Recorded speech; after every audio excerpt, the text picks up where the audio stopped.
In this video, we will show how to change the programming if you've installed the problem water injector kit.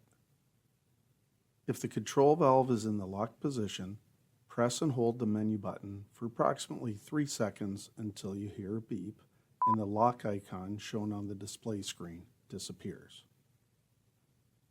Then press the menu button followed by the arrow down button until you highlight Main Menu. Then press the Set button to access this screen. Then press the arrow down button to highlight Salt Mode Setting, followed by the Set button to access this screen. Press the arrow down button to highlight High Capacity Mode, followed by the Set button.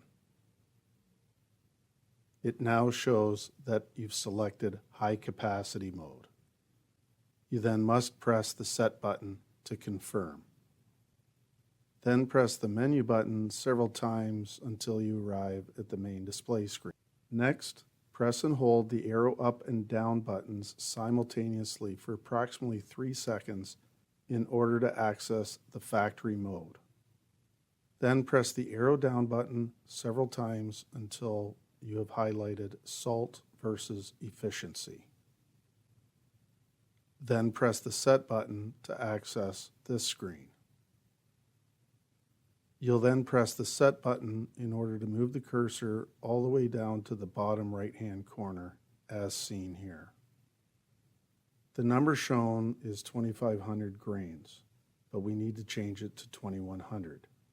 So using the Set button along with the arrow down button, make the changes and then press the Set button to confirm. Then press the menu button several times to arrive back at the main display screen. This change is necessary to compensate for the injector conversion you just performed. Visit us at www.CanatureWG.com.